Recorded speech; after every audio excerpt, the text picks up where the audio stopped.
Assalamualaikum warahmatullahi wabarakatuh. Selamat berjumpa kembali anak-anakku yang soleh dan soleha. Bagaimana kabar kalian hari ini? Semoga tetap fit dan sehat ya, dan tetap semangat belajarnya. Mari kita awali kegiatan pada pagi hari ini. Semoga Allah Subhanahu wa Ta'ala senantiasa memberi kesehatan dan keafiatan kepada kita semua.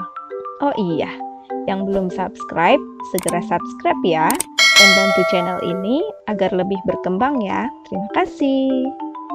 Sebelum kita mulai pembelajaran ini, mari kita berdoa terlebih dahulu.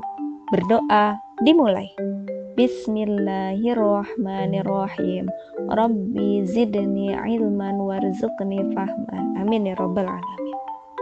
Jadi sudah siap mengikuti pembelajaran kali ini? Mari kita mulai.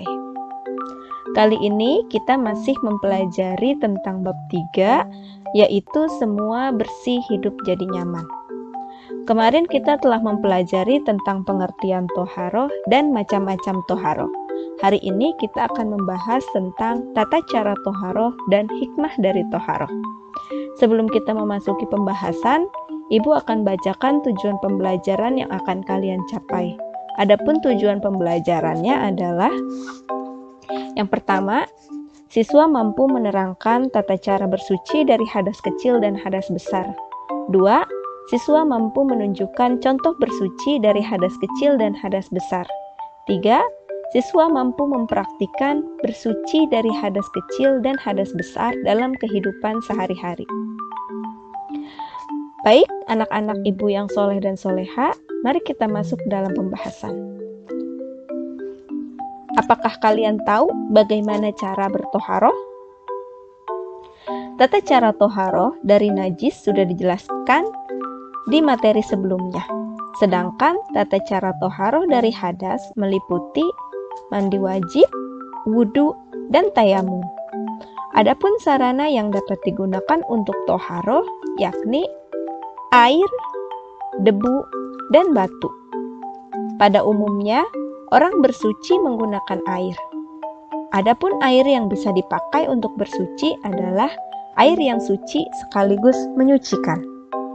Air jenis ini merupakan air yang bersumber dari alam, baik yang keluar dari bumi maupun yang turun dari langit, seperti air sumur, air sungai, air hujan, air laut, air danau, air embun, air salju, dan lain sebagainya. Mari kita bahas tentang tata cara toharoh dari hadas. Yang pertama yaitu mandi wajib. Mandi wajib adalah mandi untuk menghilangkan hadas besar. Sering disebut juga mandi janabat atau junub.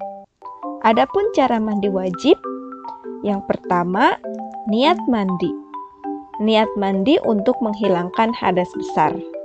Jika dilafalkan, maka bacaannya sebagai berikut. Nawaitul ghusla li raf'il hadatsil akbari fardhan lillahi ta'ala. Saya niat mandi untuk menghilangkan hadas besar karena Allah Ta'ala. Yang kedua, menghilangkan najis apabila terdapat di badannya seperti bekas tetesan darah. Dan yang ketiga, membasahi seluruh tubuh mulai dari ujung rambut sampai ujung kaki. Pada saat mandi wajib, kita juga disunahkan untuk membaca basmalah, mencuci kedua tangan sebelum dimasukkan ke dalam bejana, berwudu terlebih dahulu, mendahulukan yang kanan dari yang kiri, menggosok tubuh, dan sebagainya. Mari simak video berikut ini.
Yang kedua, wudu. Wudu adalah cara bersuci untuk menghilangkan hadas kecil. Adapun tata cara wudu, yang pertama yaitu niat dalam hati. Jika dilafalkan, maka bacaannya nawaitul wudu'a liraf'il hadatsil asghari fardhan lillahi ta'ala. Saya niat wudu untuk menghilangkan hadas kecil karena Allah Ta'ala. Yang kedua, disunahkan mencuci kedua telapak tangan, berkumur-kumur dan membersihkan lubang hidung. Yang ketiga, membasuh muka. Yang keempat, membasuh kedua tangan sampai siku. Yang kelima, mengusap kepala. Yang keenam, disunahkan membasuh telinga. Yang ketujuh, membasuh kaki sampai mata kaki. Yang kedelapan, tertib atau dilakukan secara berurutan. Dan yang terakhir, berdoa setelah wudhu. Mari simak video berikut ini.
Yang ketiga, tayamum.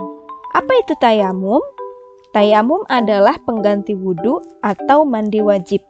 Hal ini dilakukan sebagai rukhsah atau keringanan untuk orang yang tidak dapat memakai air karena beberapa halangan atau uzur. Contohnya, suatu ketika kita sedang memiliki hadas kecil atau hadas besar, sementara kita harus segera sholat. Namun, pada saat itu tidak tersedia air atau tidak bisa menggunakan air karena sesuatu hal, misal karena sakit yang sangat parah. Nah, solusinya adalah tayamum dengan menggunakan debu yang suci. Tidak sulit, bukan?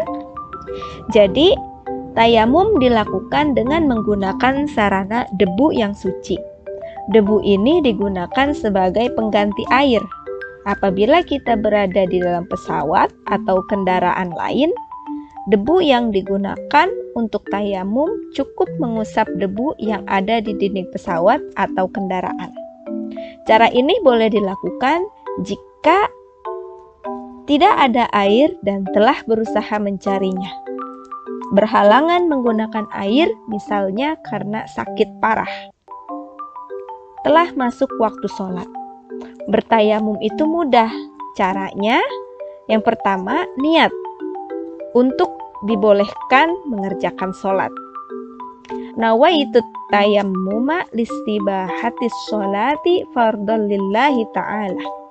Aku niat bertayamum untuk dapat mengerjakan sholat karena Allah Ta'ala. Yang kedua, mengusap muka dengan tanah atau debu yang suci. Yang ketiga, mengusap tangan kanan hingga siku-siku dengan debu. Yang keempat, mengusap tangan kiri hingga siku-siku dengan debu. Mari simak video berikut ini. Nah, teman-teman, sekarang tahu kan artinya tayamum? Tayamum adalah pengganti berwudu apabila tidak ada air sewaktu berpergian atau sedang sakit.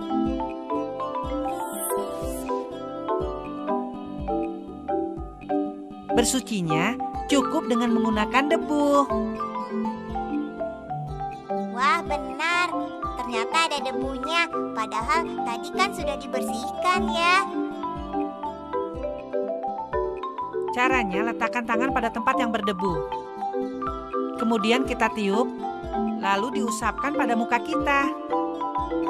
Kemudian, mengambil debu kembali dengan cara yang sama. Lalu, diusapkan pada kedua tangan kita hingga ke pergelangan tangan. Itulah caranya tayamum. Nah, sekarang kalian sudah tahu kan? Hikmah toharoh, betapa pentingnya bersuci dalam kehidupan kita. Baik dari najis maupun dari hadas. Bersuci memiliki keutamaan dan manfaat yang luar biasa.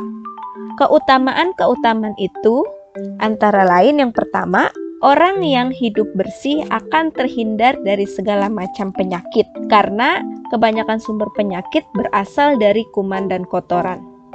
Yang kedua, Rasulullah Shallallahu Alaihi Wasallam bersabda bahwa orang yang selalu menjaga wudhu akan bersinar wajahnya kelak saat dibangkitkan dari kubur. Yang ketiga, dapat dijadikan sarana untuk lebih mendekatkan diri kepada Allah Subhanahu wa Ta'ala. Yang keempat, Rasulullah Shallallahu Alaihi Wasallam menegaskan bahwa kebersihan itu sebagian dari iman. Dan ada ungkapan bijak pula yang mengatakan kebersihan adalah pangkal dari kesehatan. Yang kelima, kebersihan akan membuat kita menjadi hidup dengan lebih nyaman. Nah, jika ada pertanyaan, tulis di kolom komentar dengan menyebutkan nama dan kelas ya. Baik, pembelajaran hari ini Ibu cukupkan, kurang lebihnya mohon maaf, dan jangan lupa like, comment, and subscribe. Wassalamualaikum warahmatullahi wabarakatuh.